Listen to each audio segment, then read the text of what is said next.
Polity के MCQ के जो पिछले सेट में हम 100 क्वेश्चन तक किए थे उसको आप लगातार कर रहे हैं। आज 101 से लेकर के 150 क्वेश्चन तक करेंगे, फिर आगे हम बढ़ाएंगे इसको। चलिए देखिए 101 नंबर क्वेश्चन क्या कह रहा है। 101 नंबर कह रहा है कि सुमेलित करने के लिए ये कुछ अनुच्छेद दिया गया है और किस किस प्रावधान में कौन सा अनुच्छेद के तहत दिया गया है, इसको कह रहा है सुमेलित करने के लिए। देखिए धन विधेयक की परिभाषा, भारतीय संविधान में धन विधेयक की परिभाषा है जो अनुच्छेद 110 के तहत दिया गया है। राष्ट्रपति का विशेष अभिभाषण, देखिए राष्ट्रपति का जो विशेष अभिभाषण है वो आर्टिकल 87 के तहत है। जब नई लोकसभा का गठन होता है तो राष्ट्रपति है जो दोनों सदन को अभिभाषण देते हैं, या प्रत्येक वर्ष जो बजट सत्र होता है यानी कि जो वर्ष का पहला सत्र होता है उसमें राष्ट्रपति अभिभाषण देते हैं जिसमें दोनों सत्र को संबोधित करते हैं। किस अनुच्छेद के तहत? आर्टिकल 87 के तहत। केंद्र सरकार के कार्यों का संचालन, केंद्र सरकार के कार्यों का संचालन है जो आर्टिकल 77 के तहत है। वहीं केंद्र सरकार की राजभाषा है, ये 343 में इसका प्रावधान किया गया है। देखिए नेक्स्ट है पिछड़े वर्गों के लिए आयोग, पिछड़े वर्गों के लिए आयोग है जो 340 में है। एससी क्षेत्र घोषित करना, जो शेड्यूल कास्ट है जो क्षेत्र घोषित करना, ये किसके अधिकार क्षेत्र में है? तो राष्ट्रपति के, और ये 341 के तहत ये प्रावधान किया गया है। चलिए नेक्स्ट क्वेश्चन देखिए 102 नंबर।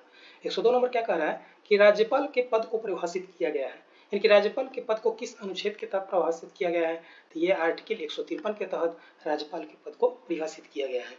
चलिए नेक्स्ट देखिए 103 नंबर, मुख्यमंत्री की चर्चा किया गया है। जरा किस अनुच्छेद में मुख्यमंत्री की चर्चा की गई है? तो मुख्यमंत्री की चर्चा है जो आर्टिकल 164 में मुख्यमंत्री की चर्चा की गई है। नेक्स्ट देखिए महाधिवक्ता का प्रावधान किस अनुच्छेद में किया गया है? आप देखिए जिस प्रकार से महान्यायवादी केंद्र में होता है, केंद्र सरकार के विधिक सलाहकार होता है, ठीक उसी प्रकार से महान्यायवादी होता है जो राज्य में राज्य सरकार के विधिक सलाहकार होता है, और इसकी चर्चा भारतीय संविधान के अनुच्छेद 165 में किया गया है। इसकी नियुक्ति राज्यपाल के द्वारा किया जाता है। चलिए नेक्स्ट क्वेश्चन देखिए 105 नंबर। देखिए 105 में क्या कह रहा है कि विधानमंडल का प्रावधान किस अनुच्छेद में किया गया है, यानी कि विधानमंडल की चर्चा है भारत के संविधान के किस अनुच्छेद में किया गया है? तो ये अनुच्छेद 168 में कहा गया है कि राज्य में एक विधानमंडल होगा। वहीं ये आर्टिकल 168 में विधानमंडल की चर्चा की गई है। चलिए नेक्स्ट देखिए विधान परिषद किसी विधेयक को कितने समय तक रोक सकता है? देखिए विधान परिषद है जो किसी विधेयक यानी कि साधारण विधेयक के संदर्भ में कह रहा है, क्योंकि वित्त विधेयक जो होता है, वित्त विधेयक है या धन विधेयक है, धन विधेयक विशेष रूप से विधान परिषद का कोई अधिकार नहीं होता है, क्योंकि धन विधेयक पर विधान सभा का ज्यादा अधिकार होता है।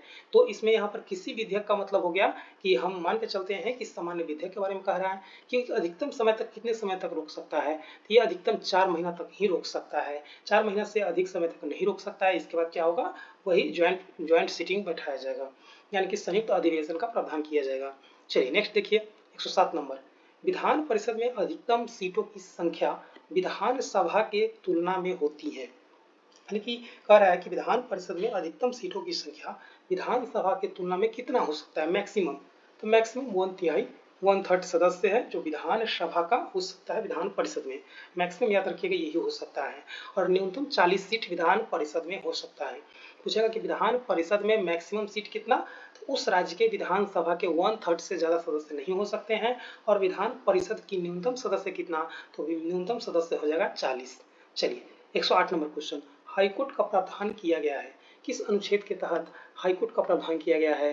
तो अनुच्छेद 214 के तहत हाईकोर्ट का प्रावधान किया गया है। चलिए नेक्स्ट देखिए 109 नंबर, पंचायतों से संबंधित निम्नलिखित कथनों में असत्य कथन है, यानी पूछा जा रहा है, 4 ऑप्शन है और इसमें कौन सा असत्य कथन है? महिलाओं के लिए 1/3 आरक्षित सीट, बिल्कुल सही कहा गया है। जो पंचायती प्रावधान किया गया था 73वां संविधान संशोधन 1993 में जब ये लागू हुआ था तो उसमें कहा गया था कि महिला के लिए 1/3 सीट है जो आरक्षित रहेगा। भारत में त्रिस्तरीय पंचायत, देखिए ये गलत है, क्योंकि ये राज्य विधानमंडल को अधिकार दिया गया है कि वो अपने क्षेत्र में त्रिस्तरीय पंचायत रखेंगे कि 2 स्तरीय पंचायत रखेंगे।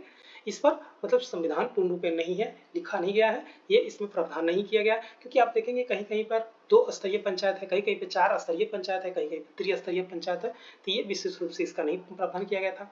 पंचायत सत्ता के विकेंद्रीकरण के लिए बनाएगा, बिल्कुल डिसेंट्रलाइजेशन ऑफ पावर। स्थानीय स्वशासन का मतलब ये होता है कि सत्ता का विकेंद्रीकरण, यानी कि सत्ता का केंद्रीकरण नहीं होगा, यानी कि सत्ता सिर्फ केंद्र सरकार और राज्य सरकार के हाथ में ही नहीं रहेगी। सत्ता क्या होगा, इसका विभाजन कर दिया जाएगा, क्योंकि विकेंद्रीकरण किया जाएगा, यानी कि छोटे स्तर पर भी सत्ता को हस्तांतरित कर दिया जाएगा। यही होता है सत्ता का विकेंद्रीकरण।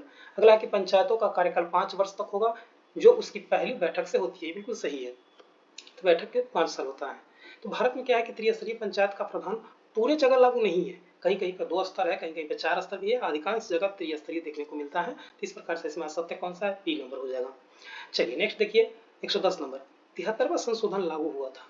देखिए 73वां संविधान संशोधन है जो लागू कब हुआ था, तो ये 24 अप्रैल 1993 को हुआ था। 24 अप्रैल 1993 को 24 अप्रैल 1993 को हुआ था लागू। इसीलिए 24 अप्रैल को हम पंचायती राज दिवस के रूप में भी मनाते हैं। याद रखिएगा 24 अप्रैल 1993 को 73वां संविधान संशोधन लागू हो गया था, इसीलिए 24 अप्रैल को हम पंचायती राज दिवस के रूप में मनाते हैं। चलिए 111 नंबर, गैर संवैधानिक निकाय है। गैर संवैधानिक निकाय का मतलब है कि कौन सा निकाय है जिसका चर्चा भारतीय संविधान में नहीं किया गया है। देखिए राष्ट्रीय विकास परिषद है और राष्ट्रीय योजना आयोग है, ये दोनों की चर्चा भारतीय संविधान में नहीं किया गया है, इसलिए ये दोनों के दोनों गैर संवैधानिक निकाय हो जाएंगे। चलिए नेक्स्ट देखिए 12 नंबर, वित्त आयोग का कार्यकाल होता है। देखिए वित्त आयोग का कार्यकाल होता है, ये मुख्यतः 5 वर्ष तक इसका कार्यकाल होता है। वित्त आयोग की चर्चा भारतीय संविधान के 280 में किया गया है। इसमें कहा गया है कि प्रत्येक 5 वर्ष पर राष्ट्रपति वित्त आयोग का गठन करेंगे और इसके सिफारिश के आधार पर 5 साल उसका कार्यकाल रहेगा। इसमें वित्त आयोग में एक अध्यक्ष और 4 सदस्य होते हैं, यानी टोटल 5 मेंबर का एक समिति बनाया जाता है। और ये मुख्य रूप से केंद्र और राज्य के बीच में जो टैक्स का डिस्ट्रीब्यूशन है किस प्रकार से हो, इसके लिए वित्त आयोग सिफारिश करती है।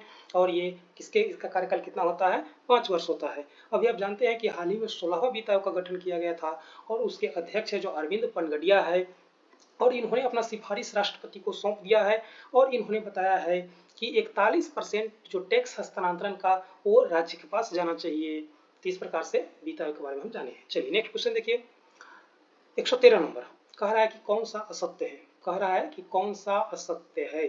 देखिए कौन सा असत्य है कि प्रथम संशोधन कौन सा असत्य है, प्रथम संशोधन 1981, ये गलत हो जाएगा।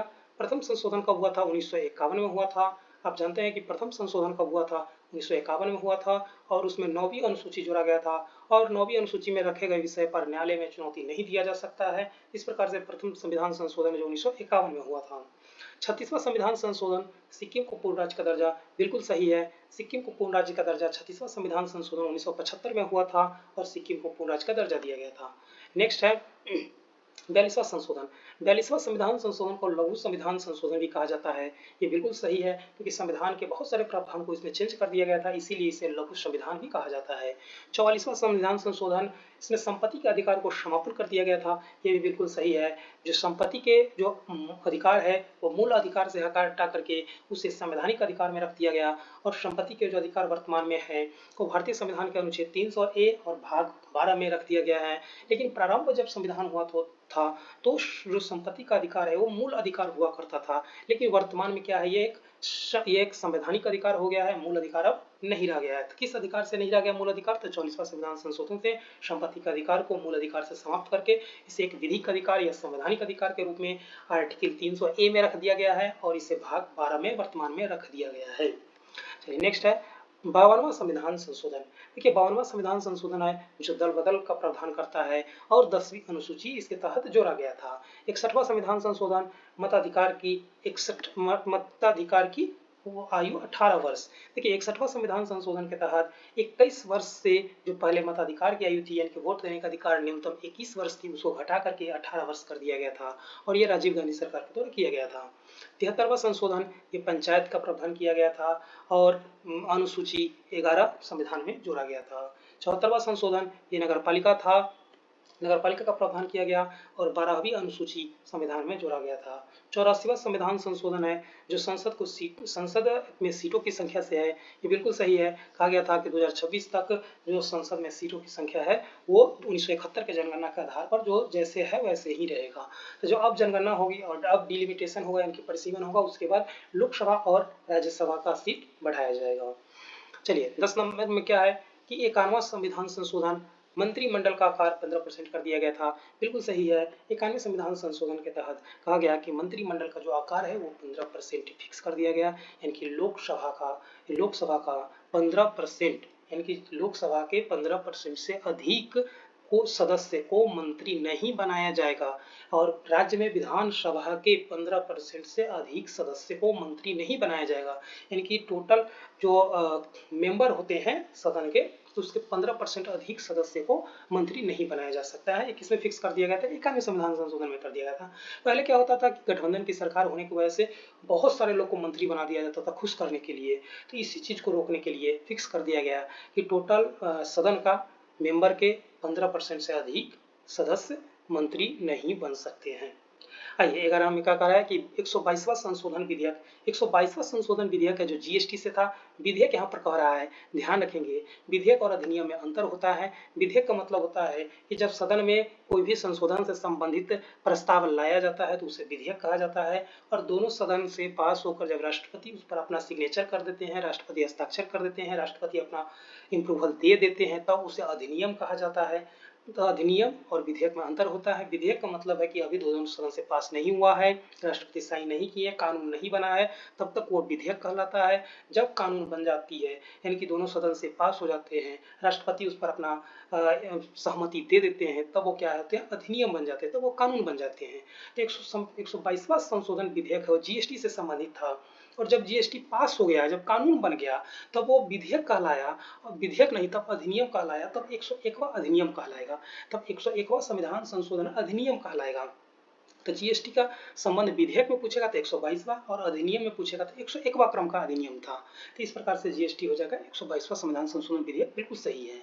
125वां संविधान संशोधन विधेयक, स्वर्णों को 10% आरक्षण, ये गलत है क्योंकि 125वां है जो एससी एसटी के लिए जो 10 साल के समय सीमा होती थी लोकसभा में उसको बढ़ाया गया था और एंग्लो इंडियन के जो सदस्य नियुक्त हो जाते थे लोकसभा में 2 सीट और राज्यों के विधानसभा में 1 सीट राज्यपाल के द्वारा मनोनीत किया जाता था, उसको समाप्त कर दिया गया था। 125वां संविधान संशोधन विधेयक से एससी एसटी के जो लोकसभा में जो आरक्षण है सीटों का उसको बढ़ाया गया और एंग्लो इंडियन जो लोकसभा में 2 सीट और विधानसभा में 1 सीट नियुक्त होते थे उसको समाप्त कर दिया गया। तो 125वां संविधान संशोधन विधेयक का संबंध उससे है, ना कि ईडब्ल्यूएस से है। चलिए नेक्स्ट क्वेश्चन 114 नंबर।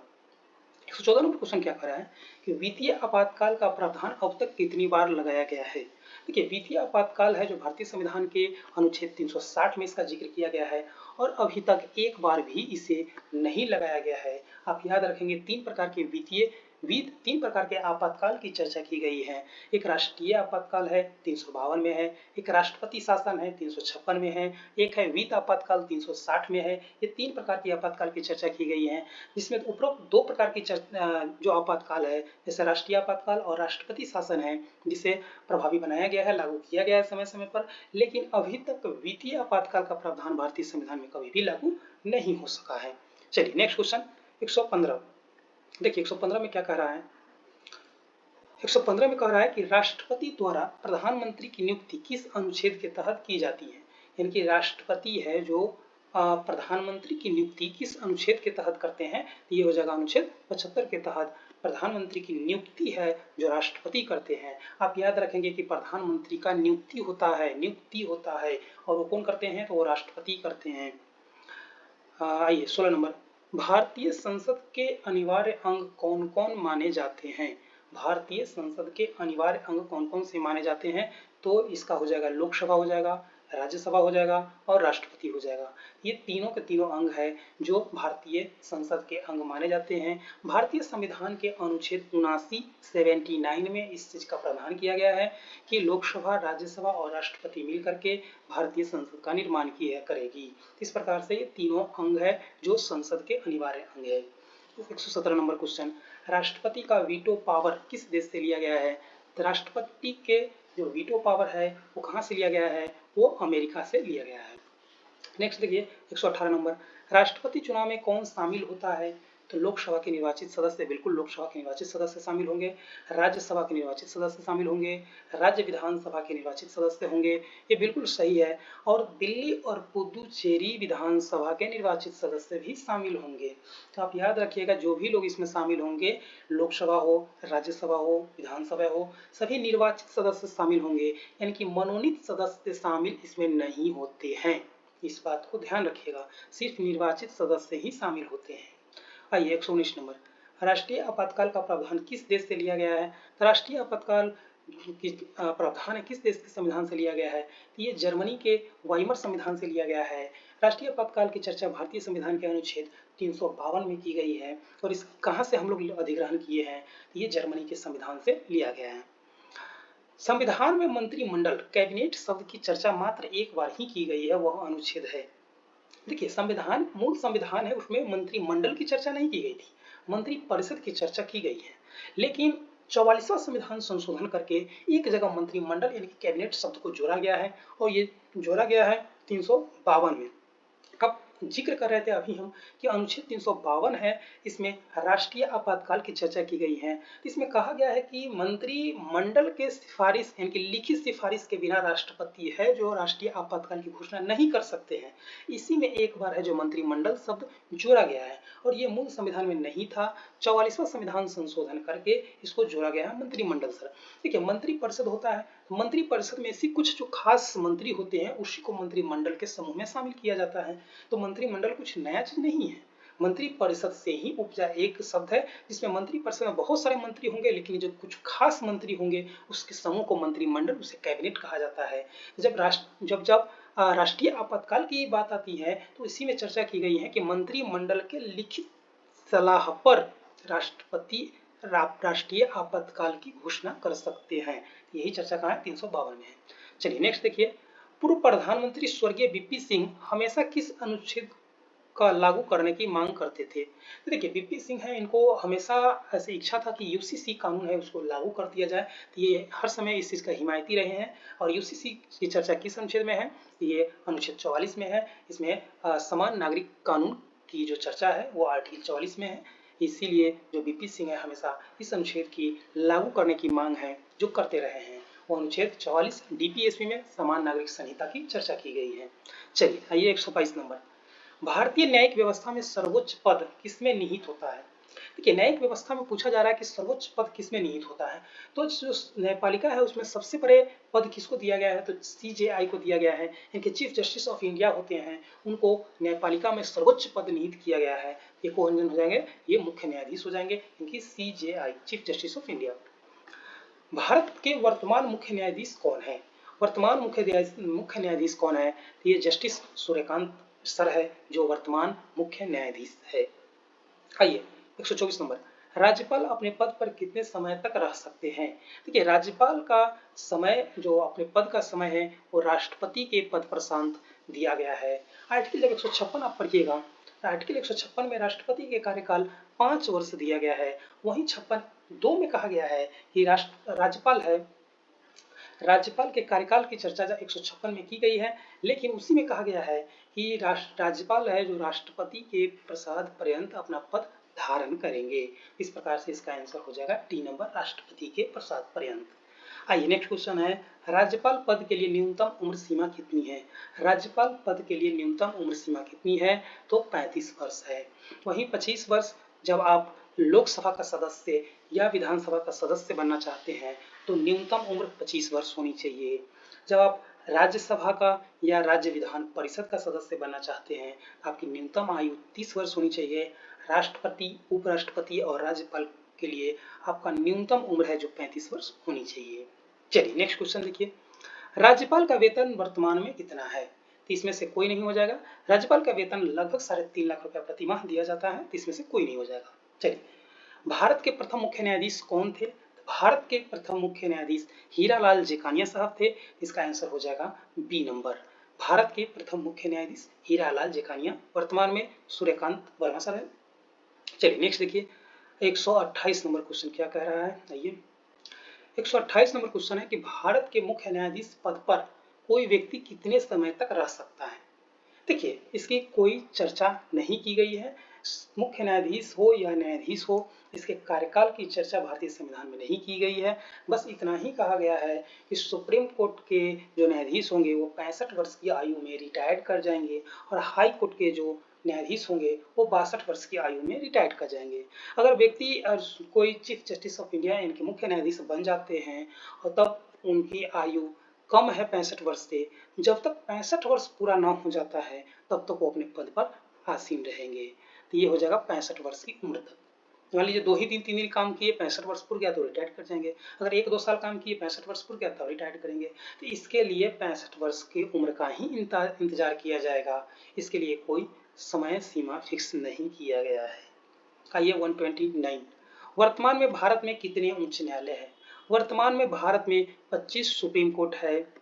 देखिए, ऐसे प्रावधान किया गया है कि 214 में कहा गया है कि सभी राज्य में एक हाई कोर्ट की स्थापना किया जाएगा, लेकिन ऐसा कोई जरूरी नहीं है कि सभी राज्य में हाई कोर्ट की स्थापना करना अनिवार्य नहीं है। एक हाई कोर्ट की सीमा दूसरे राज्य को ही दिया जा सकता है। जैसे आप जानते हैं कि पूर्वोत्तर में बहुत कम हाई कोर्ट है, जो गुवाहाटी हाई कोर्ट है असम में स्थापित है, उसी को पूरा क्षेत्राधिकार दिया गया है कि भाई अन्य राज्य को भी देख लिया जाए। यानी कि इसका कहने का ये मतलब है कि एक हाई कोर्ट जो दूसरे राज्य के भी जो विधिक प्रावधान है उसको देखरेख कर सकती है। तो इस प्रकार से अभी वर्तमान में 25 हाई कोर्ट है। सबसे नवीनतम जो हाई कोर्ट है वो अमरावती हाई कोर्ट है। चलिए नेक्स्ट देखिए 130, उच्च न्यायालय के मुख्य न्यायाधीश की नियुक्ति कौन करता है। तो उच्च न्यायालय के मुख्य न्यायाधीश की नियुक्ति है जो राष्ट्रपति के द्वारा किया जाता है और इसकी जो शपथ है वो उस राज्य के राज्यपाल के द्वारा दिलाया जाता है। नियुक्ति पूछा गया है तो नियुक्ति राष्ट्रपति ही करेंगे। आइए 131, उच्चतम न्यायालय के मुख्य न्यायाधीश की नियुक्ति कौन करता है। तो उच्चतम न्यायालय की यानी सुप्रीम कोर्ट के बारे में पूछा जा रहा है, सुप्रीम कोर्ट के मुख्य न्यायाधीश की नियुक्ति कौन करता है। तो इसकी नियुक्ति भी राष्ट्रपति के द्वारा ही किया जाता है और राष्ट्रपति ही इसको शपथ दिलाते हैं। चलिए नेक्स्ट देखिए 132 नंबर, उच्च न्यायालय के जज के लिए न्यूनतम उम्र सीमा क्या है। देखिए, उच्च न्यायालय हो या सुप्रीम कोर्ट हो, इसके जज के लिए न्यूनतम उम्र सीमा की चर्चा कहीं नहीं किया गया है कि किस उम्र में न्यूनतम वो जज बन सकते हैं। इस प्रकार से इसकी कोई निश्चित सीमा तय नहीं की गई है। इसमें सिर्फ इतना बताया गया है कि अगर उच्च न्यायालय के जज है तो 62 वर्ष की उम्र में अपने रिटायर्ड कर जाएंगे अपने कार्यकाल से, और अगर वो सुप्रीम कोर्ट के जज है तो 65 वर्ष की आयु में वो रिटायर्ड कर जाएंगे। बस उम्र सीमा इसी चीज का है, रिटायर्ड होने का, नहीं उसके कार्यकाल के लेकर सीमा तय की गई है, नहीं उसकी न्यूनतम उम्र सीमा तय की गई है। इस चीज को एकदम कन्फर्म याद रखेंगे। सबसे अधिक जजों की संख्या वाला हाई कोर्ट कौन सा है। तो सबसे अधिक जजों वाली जो हाई कोर्ट है वो इलाहाबाद है, क्योंकि यहाँ पर जजों की संख्या सर्वाधिक है। सबसे पुराना हाई कोर्ट कौन है, कि सबसे पुराना हाई कोर्ट कौन है। तो कलकत्ता हाई कोर्ट है जो सबसे पुराना है। आप याद करिए कि जब 1773 का अधिनियम आया था, रेगुलेटिंग एक्ट 1773 आया था, उसी समय प्रावधान किया गया था कि कोलकाता में एक हाई कोर्ट होगा। उस समय उसे सुप्रीम कोर्ट कहा जाता था। तो सबसे पहला वही स्थापित किया गया था जो अभी वर्तमान में हाई कोर्ट के रूप में काम कर रही है। तो सबसे पुराना कौन सा हो जाएगा, ये कोलकाता हाई कोर्ट हो जाएगा। जजों की संख्या के आधार पर सबसे छोटा हाई कोर्ट कौन है। देखिए, जजों के आधार पर, संख्या के आधार पर देखिएगा तो सबसे छोटा जो हाई कोर्ट है वो सिक्किम का गंगटोक हाई कोर्ट है। आइए 36, किस एकमात्र केंद्र शासित प्रदेश का अपना अलग हाई कोर्ट है। पूछ रहा है कि किस एकमात्र केंद्र शासित प्रदेश है जिसका अपना हाई कोर्ट है। तो आप जानते हैं कि दिल्ली में एक हाई कोर्ट है और वो दिल्ली के लिए है, तो दिल्ली एक केंद्र शासित प्रदेश है और इसके पास एक अपना हाई कोर्ट है। वहीं चंडीगढ़ देखिएगा तो चंडीगढ़ वही पंजाब हरियाणा जो हाई कोर्ट है उसमें अपना काम निपटा लेती है। अंडमान निकोबार द्वीप है, ये कोलकाता हाई कोर्ट में अपना काम निकलवा लेती है। पुदुचेरी है तो ये आंध्र प्रदेश वाले जो अमरावती है उसमें अपना काम निकलवा लेती है। इस प्रकार से सभी जो केंद्र शासित प्रदेश है उसके पास अपना हाई कोर्ट नहीं है। आइए 137, किस दो केंद्र शासित प्रदेश को विधानसभा है। किस दो केंद्र शासित प्रदेश में विधानसभा है। तो वर्तमान में दिल्ली और पुदुचेरी ऐसे केंद्र शासित प्रदेश है जिसका अपना विधानसभा है। आइए 138, किस विधानसभा में सीटों की संख्या न्यूनतम है। किस विधानसभा में सीटों की संख्या न्यूनतम है। तो ये गोवा में मात्र 40 विधानसभा सीटों वाली सबसे न्यूनतम सबसे छोटा विधानसभा है, ये कहाँ है? ये गोवा में है। ऐसे कहा गया है भारतीय संविधान में कि जो विधानसभा की न्यूनतम सदस्य संख्या है वो 60 होनी चाहिए और मैक्सिमम है जो 500 होनी चाहिए। लेकिन गोवा क्या है? एक अपवाद स्वरूप है, यहाँ पर मात्र 40 विधानसभा सीट वाली एक विधानसभा है। आइए 139 का क्या कहा गया है कि किस विधानसभा में सीटों की संख्या सर्वाधिक है। पूछ रहा है किस विधानसभा में सीटों की संख्या सर्वाधिक है, तो ये हो जाएगा उत्तर प्रदेश। उत्तर प्रदेश में 403 विधानसभा सीटों वाली भारत की सबसे बड़ा विधानसभा है। नेक्स्ट क्वेश्चन 140, बिहार विधानसभा में सीटों की संख्या कितनी है?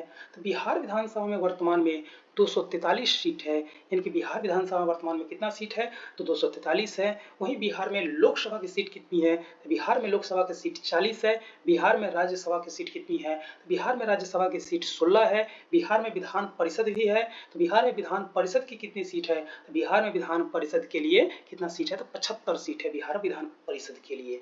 इस प्रकार से सभी जो सीट है इस प्रकार से जो हम बोल दिए हैं, ध्यान से आप लोग सुन लीजिएगा। आइए 141, आंध्र प्रदेश राज्य विधानसभा में सीटों की संख्या कितनी है? तो आंध्र प्रदेश में विधानसभा सीटों की संख्या कितनी है? तो ये 294 सीट है आंध्र प्रदेश की विधानसभा सीटों में। इस प्रकार से कुछ जो इंपोर्टेंट विधानसभा है उसकी सीट, जैसे जिसमें चुनाव हुआ रहता है हाल ही फिलहाल में, उसमें विधानसभा सीटों की पूछे जाने की संभावना रहती है। चलिए नेक्स्ट देखिए 142 में क्या कहता है कि तेलंगाना राज्य विधानसभा में सीटों की संख्या कितनी है? तो तेलंगाना में जो विधानसभा की सीटों की संख्या है वो 119 है। चलिए नेक्स्ट देखिए, किस एकमात्र राज्य विधानसभा का कार्यकाल 6 वर्ष का था? पूछ रहा है कि कौन से एकमात्र विधानसभा का कार्यकाल है जो 6 वर्ष का था। आमतौर पर विधानसभा का कार्यकाल है 5 वर्ष का ही होता है, लेकिन एकमात्र विधानसभा है जिसका कार्यकाल 6 वर्ष का था। तो ये कौन सा था? तो ये जम्मू कश्मीर का विधानसभा है, इसका कार्यकाल 6 वर्ष तक रहा था। आइए 144, किसी राज्य विधान परिषद सदस्य का कार्यकाल कितनी अवधि तक होती है?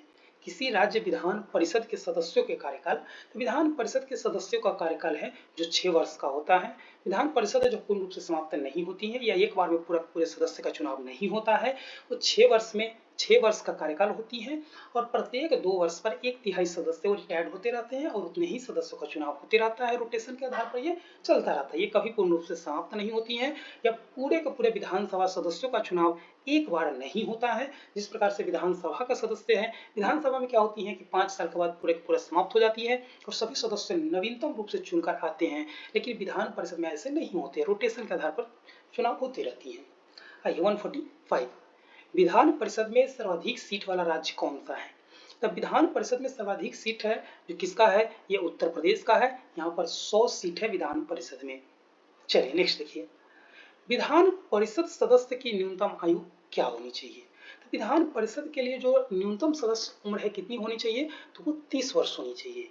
वही राज्यसभा के लिए भी 30 वर्ष, विधान परिषद के लिए भी 30 वर्ष।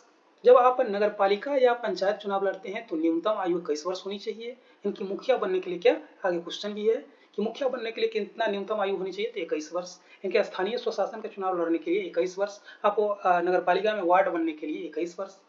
25 वर्ष किसके लिए है? तो विधानसभा का सदस्य बनने के लिए, यानी कि MLA बनने के लिए, और MP मेंबर ऑफ पार्लियामेंट बनने के लिए, वो भी लोकसभा के सदस्य बनने के लिए न्यूनतम आयु 25 वर्ष होनी चाहिए। देखिए MP में भी 2 सदस्य होते हैं, एक राज्यसभा के लिए सदस्य होती है, एक लोकसभा के लिए। तो राज्यसभा के लिए जब आप सदस्य बनने जाइएगा तो न्यूनतम आयु 30 वर्ष होनी चाहिए, लेकिन लोकसभा के सदस्य बनने के लिए न्यूनतम आयु 25 वर्ष होनी चाहिए। वहीं 35 वर्ष किसके लिए है? तो राज्यपाल, राष्ट्रपति और उपराष्ट्रपति के पद पर आसीन होने के लिए न्यूनतम आयु है जो 35 वर्ष होनी चाहिए। आइए 147 नंबर, मुखिया बनने के लिए न्यूनतम उम्र सीमा कितनी होनी चाहिए? तो मुखिया बनने के लिए न्यूनतम आयु सीमा है जो 21 वर्ष होने की चाहिए, यानी कि 21 वर्ष के कोई व्यक्ति है जो मुखिया बन सकता है। आइए 148, विधायक बनने के लिए अधिकतम उम्र की सीमा कितनी होनी चाहिए? अधिकतम उम्र की कोई सीमा नहीं है, लेकिन न्यूनतम उम्र की सीमा है। यहाँ पर पूछा जा रहा है अधिकतम, तो अधिकतम कोई व्यक्ति किसी भी उम्र में विधायक बन सकता है, लेकिन न्यूनतम उम्र विधायक बनने की कितनी है? तो 25 वर्ष है। यहाँ पर पूछा जा रहा था अधिकतम सीमा, अधिकतम उम्र की सीमा, तो अधिकतम कोई सीमा नहीं है, किसी भी उम्र में आप विधायक बन सकते हैं। आइए 149 नंबर, विधानसभा का कार्यकाल कितने दिनों का संवैधानिक सीमा है? विधानसभा का कार्यकाल है जो 5 वर्ष का संवैधानिक सीमा रखा गया है। अगर विधानसभा है जो अगर वहाँ की सरकार पहले बहुमत खो देती है तो पहले ही समाप्त कर दिया जाएगा और फिर से चुनाव होगा। लेकिन सब कुछ ठीक ठाक चल रहा है तो 5 वर्ष तक एक विधानसभा का कार्यकाल होता है, जब तक सरकार सत्ता में है, बहुमत में है तब तक। आइए आज का लास्ट क्वेश्चन देखते हैं। ये सेशन का हमारा लास्ट क्वेश्चन है 150 नंबर। वर्तमान में कितने राज्य में विधान परिषद का अस्तित्व है? यानी कि पूछा आपसे जा रहा है कि वर्तमान में कितने राज्य में विधान परिषद है। तो वर्तमान में 6 ऐसा राज्य है। पहले 7 था, पहले जम्मू कश्मीर को ले लिया जाता था, वहां पर भी विधान परिषद था, लेकिन वर्तमान में 6 ऐसा मात्र राज्य है जहां पर विधान परिषद अस्तित्व में है। एक बिहार है, उत्तर प्रदेश है, महाराष्ट्र है, आंध्र प्रदेश है, कर्नाटका है और एक तेलंगाना है। मात्र इतने ही राज्य, 6 राज्य हैं जहां पर विधान परिषद का अस्तित्व है। भारतीय संविधान के अनुच्छेद 168 में इस प्रकार के प्रावधान किया गया है, जहां पर कहा गया है कि राज्य में एक विधान मंडल होगा।